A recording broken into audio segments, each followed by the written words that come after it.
අදම රයින්සකට ආපලාවේ පොඩි මල්ලි කෙනෙක් ග්ලාස් ක්ලීන් කරනවා දැක්කා. මරණය මේ මල්ලිගේ වයස එච්චර නැති නිසා මේ මල්ලිගේ විස්තර ටිකක් මම අහන්න හිතුණා. මේ මල්ලිගේ විස්තර ටිකක් මම ඇහුවා. මේ කතාව ඕගොල්ලෝ අනිවාර්යෙන් අහන්න ඕන කතාවක්. මල්ලි. නම මොකද්ද? ඔමිල. ඔමිල. ඔමිල කියන්න බලන්න ඔයගෙන විස්තර ටික. අපේ අම්මා නැහැ අවුරුදු 3කට විතර කලින් නැති වුණා. තාත්තා කුලී වැඩ තමයි කරන්නේ. අයියා කෙනෙක් ඉන්නවා.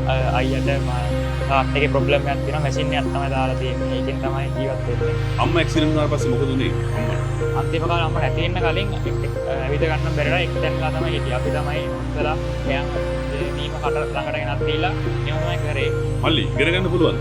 ඔව් පොඩි කාලේ නම් මම පන්තියේ පළවෙනි කාලේ. දැන් තමයි මේ කතාවේ හොඳම හරිය. පොඩි කාලේ ඉඳලා පන්ති පළවෙනිය වෙච්ච ඔමිල ශිෂ්‍යත්ව කරන මාසයකට දෙකකට කලින් එයාගේ අම්මා හිපරේකට හැප්පෙනවා.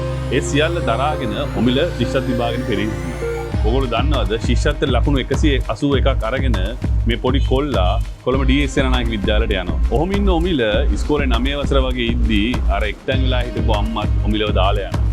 ඔයා හිතන්න මේ දරුවට ගෙදර ආපුවම එතකොට ඉතුරු වෙන්නේ අර මානසික ආබාධයක් තියෙන හදවත් රෝගී අයියා විතරයි. හැබැයි මේ පුංචි කොල්ලා ගේ මත අරින්නේ නැහැ. කොහොම හරි අමාරුවෙන් ඕලෙවල් විභාගෙට පෙනී සිටිනවා. ඕගොල්ලෝ දන්නවද මේ කොල්ලා ඕලෙවල් විභාගෙට පෙනී සිටලා A5යි B3යි ගන්නවා. ඕගොල්ලෝ අහන්න ඕනේ මේ කොල්ලා ගත්ත A5 මොනවද කියලා. ගණන්ගේ, ඉංග්‍රීසියේ, විද්‍යාවේ, IT ජපනීසේ සිංහල B, බුද්ධාගම B, හිස්ටරි B.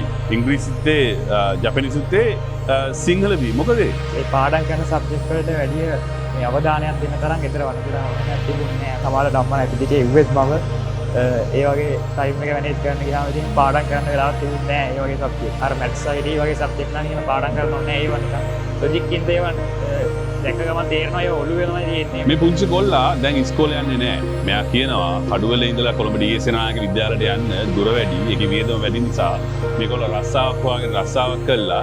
එයාගේ හදවත් රෝගී මානසික ආබාධයක් තියෙන අයියවත් බලාගෙන තාත්තවත් බලාගෙන ගෙදර ඉන්න ගමන් පාඩම් කරනවා කියලා. ඔමිල මොකද්ද බලාපොරොත්තු?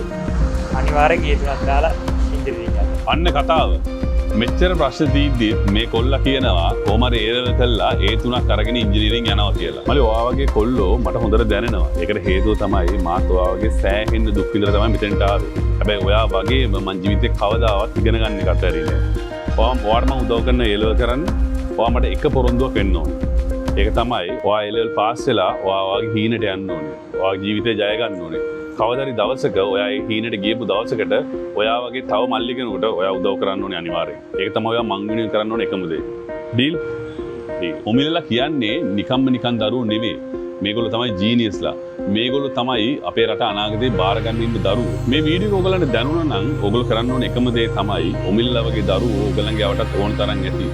මේ වගේ දරුවෝ දැක්කොත් අනිවාර්යෙන් ඔයගලන් කරන්න උපරිම දේ කළා මේ ළමයින්ගේ ජීවිතය ජය ගන්න උදව් කරන්න. බොහොම ස්තුතියි.